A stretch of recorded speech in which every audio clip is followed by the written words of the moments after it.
Commissum Divinitus. On Church and State by Pope Gregory XVI, May 17, 1835. To the Clergy of Switzerland. Venerable brothers and dearly beloved sons, greetings and apostolic benediction. The duty of the apostolic office which God entrusted to us demands that we continually watch over the Lord's flock. We especially direct all our zeal and thoughts to provide as much assistance as we can whenever the eternal salvation of the sheep and the Catholic religion seem to be in danger. We are aware of and deplore the fact that our enemies cunningly try many things, and not without success. Their works are an open blow against the Christian flock and an injury to the Catholic cause. This sorrow is aggravated because those who want to deceive the unwary claim that they do not intend to subtract anything from the integrity of the faith. They pretend to have as their only purpose the protection of the rights of the laity. They attempt, by a false pretense of public interest, to introduce, widely disseminate, establish, and somehow sanction the erroneous and wicked teachings which they follow. Hence they dared to call together an assembly to deliberate, and to fabricate a rule whereby aspects of the temporal power in ecclesiastical affairs were revealed and defined. You already know that we are speaking about those things which were nefariously accomplished during January of last year in Baden in the canton of Aargau. Because of them you experienced sharp sorrow, and even now they make you anxious and concerned. We cannot keep secret the fact that in the beginning we were influenced to do nothing. We believe that the laymen gathered in the appointed place with no other intention than to study those matters which concern religion. We further believe they wanted to proceed so that they might not only discuss the many aspects of the ecclesiastical power, but also so that they might offer plans to those who wield high civil authority. Those persons might then confirm and sanction the plans by force of law. The acts of that meeting were recently published by Gynopedius at Frauenfeld. These acts contain the names of the men who were present at the meeting, the speeches given by some of them in the sessions, and the articles passed there. We were horrified in reading those speeches and articles and the principles contained in them. We knew then that novelties were being introduced in the Catholic Church which are contrary to its teaching and discipline and which lead to the destruction of souls. We cannot allow this in any way.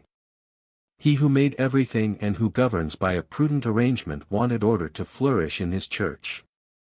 He wanted some people to be in charge and govern and others to be subject and obey. Therefore, the Church has, by its divine institution, the power of the magisterium to teach and define matters of faith and morals and to interpret the Holy Scriptures without danger of error. It also has the power of governance to preserve and strengthen in the true doctrine those whom it welcomes as children and to make laws concerning all things which pertain to the salvation of souls, the exercise of the sacred ministry, and divine worship. Whoever opposes these laws makes himself guilty of a very serious crime. This power of teaching and governing in matters of religion, given by Christ to his spouse, belongs to the priests and bishops. Christ established this system not only so that the Church would in no way belong to the civil government of the state, but also so that it could be totally free and not subject in the least to any earthly domination. Jesus Christ did not commit the sacred trust of the revealed doctrine to the worldly leaders, but to the apostles and their successors. He said to them only, "Whoever hears you, hears me, whoever rejects you, rejects me." These same apostles preached the gospel, spread the Church, and established its discipline not in accordance with the pleasure of lay authority, but even in spite of it. Moreover, when the leaders of the synagogue dared command them to silence, Peter and John, who had used the evangelical freedom, responded, "You be the judge of whether it is right in the eyes of God to listen to you rather than to God." Thus, if any secular power dominates the Church, controls its doctrine, or interferes so that it cannot promulgate laws concerning the holy ministry, divine worship, and the spiritual welfare of the faithful, it does so to the injury of the faith and the overturning of the divine ordinance of the Church and the nature of government. These principles are firm, unchangeable, and supported by the authority and tradition of the ancient fathers. Bishop Osius of Córdoba wrote to Emperor Constantius, do not become involved in ecclesiastical matters or give us orders concerning these affairs.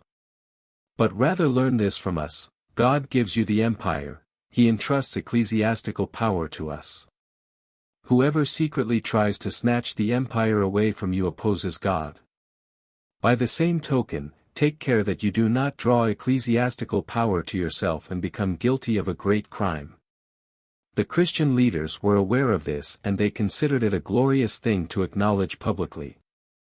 Among them was the great leader Basil, who said in the 8th Synod, "What more can I say about you lay people? I have nothing else to say except that it is not permitted for you to speak concerning ecclesiastical matters. It is the duty of patriarchs, popes, and priests, to whom the duty of governing has been entrusted, to investigate and study these matters. They have the power of binding and loosing and of sanctifying.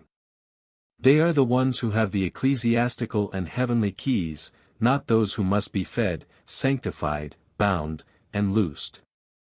However, in the Baden meeting the matter was discussed differently.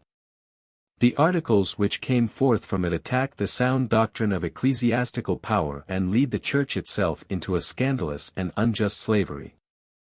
It is even subject to the judgment of lay authority in the promulgation of decrees concerning dogma, and its disciplinary laws are declared to lack force and effect unless they are promulgated by the agreement of secular authority with an added proposition concerning the penalties against those who disobey. What then? Power is given to that same civil authority either to approve or to oppose the celebration of the diocesan synods, to inspect the synods, to oversee seminaries, and to confirm the system of their internal governance established by bishops, to remove clerics from ecclesiastical duties, to govern the religious and moral instruction of the people, and finally to regulate everything which, they claim, pertains to the external discipline of the Church, although these things may be of a spiritual nature or character and may concern the worship of God and the salvation of souls. There is nothing which belongs more to the Church, and there is nothing Jesus Christ wanted more closely reserved for its shepherds than the dispensation of the sacraments he instituted. The power to judge concerning their dispensation belongs only to those whom he established as ministers of his work on earth. It is wicked if the civil authority appropriates for itself anything in this holy office. It is wicked if the civil authority prescribes anything at all concerning it or gives orders to the ministers of the sacraments. It is wicked if it tries with its laws to oppose the rules handed down to us in writing or by oral tradition from the early Church concerning the distribution of the sacraments to the Christian people. Our predecessor Saint Gelasius said in his letter to Emperor Anastasius, "You know, most merciful Son, that you are allowed to rule over the human race. Nevertheless, submit yourself to the bishops and seek from them the means of your salvation. In receiving the heavenly sacraments and in distributing them appropriately, you know that you should be subject rather than govern. You know therefore that in these things you depend on their judgment and that they do not want to be subjected to your power." What seems to be incredible and portentous is that the meeting at Baden progressed to the point that even the right and office of dispensing the sacraments was attributed to secular authority. The articles which were rashly written concerning the sacrament of marriage in Christ and the Church certainly incline in this direction, as does the support given for contracting mixed marriages.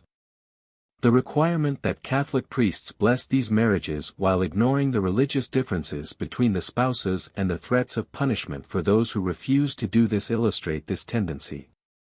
These things ought to be condemned because the civil authority makes laws concerning the celebration of a divinely established sacrament and dares to order the priests in such a serious matter.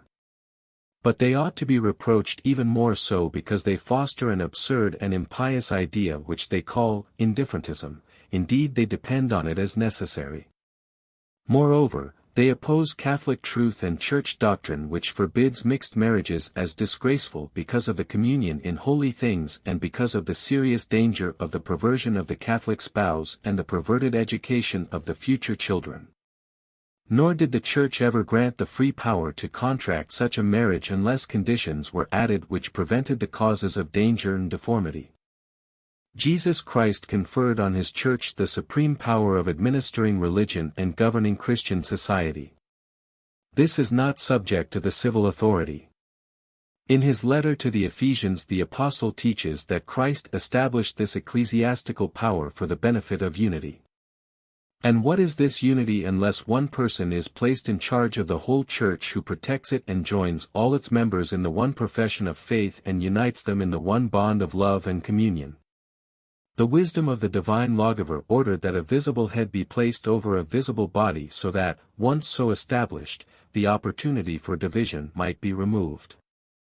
Wherefore, although for all the bishops whom the Holy Spirit placed as governors of the Church of God there is a common dignity and in matters of rank there is nevertheless equal power, there is not the same rank in the hierarchy for all and they do not all have the same extent of jurisdiction. Using the words of Saint Leo the Great, among the holy apostles there was a similarity of honor but a distinction of power, while the election of all was equal, it was given only to one to have preeminence among the others, because the Lord wanted the sacrament of evangelical duty to belong to the office of the apostles, thus he placed it principally in Saint Peter, the head of all the apostles. He granted this to Peter alone out of all the apostles when he promised him the keys of the kingdom of heaven and entrusted to him the obligation of feeding the Lord's sheep and lambs and the duty of strengthening his brothers. He wanted this to extend to Peter's successors whom he placed over the church with equal right. This has always been the firm and united opinion of all Catholics. It is church dogma that the Pope, the successor of Saint Peter, possesses not only primacy of honor but also primacy of authority and jurisdiction over the whole church. Accordingly the bishops are subject to him. In the words of Saint Leo, who continues speaking about the Holy See of Peter, it is necessary that the Church throughout the world be united and cleave to the center of Catholic unity and ecclesiastical communion, so that whoever dares to depart from the unity of Peter might understand that he no longer shares in the divine mystery. Saint Jerome adds, "Whoever eats the lamb outside of this house is unholy. Those who were not in the ark of Noah perished in the flood. Just as he who does not gather with Christ, so he who does not gather with Christ's vicar on earth, clearly scatters. How can someone who destroys the holy authority of the vicar of Christ and who infringes on his rights gather with him? It is through these rights that the Pope is the center of unity, that he has the primacy of order and jurisdiction, and that he has the full power of nurturing, ruling, and governing the universal Church. We tearfully admit that this was attempted at the meeting in Baden. The Pope alone and no bishop has the right to transfer the days fixed by the Church for celebrating feasts and observing fasts and to annul the precept of attending Massachusetts. This was clearly established in the Constitution Auctorem Fidei published by our predecessor, Pius VI on August 28, 1794, against the Pistoians. The items contained in the Baden Articles are contrary to this and are much more harmful because on the issue of discipline they reserve the right for the civil authority. The special privilege of removing religious congregations which live under a rule from the jurisdiction of the bishops and subjecting these congregations directly to himself belongs to the Pope, a right popes have used from the earliest times. The Articles of the Baden Convention abridge this right. They make no mention of the necessity of asking and obtaining the permission of the Holy See. Thus plans may be undertaken by a secular authority through which, after the exemption of the monastic orders is abolished in Switzerland, regular congregations can be made subject to the authority of the ordinary bishops. To these, we should add those things which they indicate have been authorized concerning the rights of bishops. If these things are examined most deeply and referred back to the principles from which the articles made in the Baden Conference proceed, they seem to confirm that the jurisdiction of the bishops neither can nor should be swayed by the supreme authority of the Pope. Nor should they be circumscribed by any limitations. Neither should we omit those things which were proposed concerning either the erection of a metropolitan see or the unification of some of those dioceses to another cathedral church located beyond the boundaries of Switzerland. The rights of the Holy See in this matter were ignored. Thus civil authority acted as if it were totally free in these serious issues to establish by its own right those things which it considered to be advantageous for the spiritual needs of the people. We pass over many other things which would be too tiresome to enumerate individually. However, they inflict great harm on this holy see of Peter and threaten, violate, and despise its dignity and authority. Since this is the situation and the Church is confronted by so great and open a disturbance of sound doctrine and ecclesiastical rights and by so great and serious a danger to the Catholic cause in these regions, it behooved us to raise our voice from this holy mountain soon after the meeting of Baden was held and to openly criticize, reprove, and condemn those articles to everyone who participated in the conference. We delayed our decision on their wickedness up until now because we hoped that those who administer civil affairs would totally reject and disapprove of them. The matter did not, for the most part, come to pass according to our expectation. On the contrary, we, greatly sorrowing, learned that laws were enacted which confirmed those articles and protected them by public decree. We, in our role as teacher and universal doctor, ought diligently to beware lest anyone be led into error by our action and conclude that the articles of the Baden meeting are not inconsistent with the teaching and discipline of the Church. We know that we cannot hesitate or be silent any longer. As this is a matter of very serious importance, we subjected these articles to a careful examination. We have heard the advice and received the opinions of the cardinals of the Holy Roman Church and have considered the entire matter carefully by our own will and with sure knowledge. With the fullness of the apostolic power, we reprove and condemn the aforementioned articles of the meeting of Baden as containing false, rash, and erroneous assertions, as detracting from the rights of the Holy See, overthrowing the government of the Church and its divine constitution, and subjecting the ecclesiastical ministry to secular domination, and as proceeding from condemned premises. We decree that they should forever be considered condemned. While we intend to point these things out openly because of our apostolic duty, it remains for us to speak with paternal affection to you who have taken on a part of his governance, the fullness of which the Prince of Shepherds entrusted to us. Among so many evils which besiege the Catholic Church in these evil times, what great trials press upon our heart. We have experienced great sadness, especially from those things which were daringly attempted recently. It should be enough to direct your attention to it, and it should not be necessary to explain the details. In our sorrow we must not neglect to mention that what you did in guarding the Catholic cause and caring for the salvation of the flock entrusted to your care brought us great solace. Therefore, we give thanks to the Father of mercies and the God of all consolation who comforted us with you while we were oppressed by such tribulation. We must arouse your devotion. We exhort you to fight for the cause of God and the Church with greater zeal as the attacks of the enemy become more severe. It is your duty to stand as a wall so that no other foundation can be placed other than the one which has already been laid. It is also your duty to keep the faith undefiled.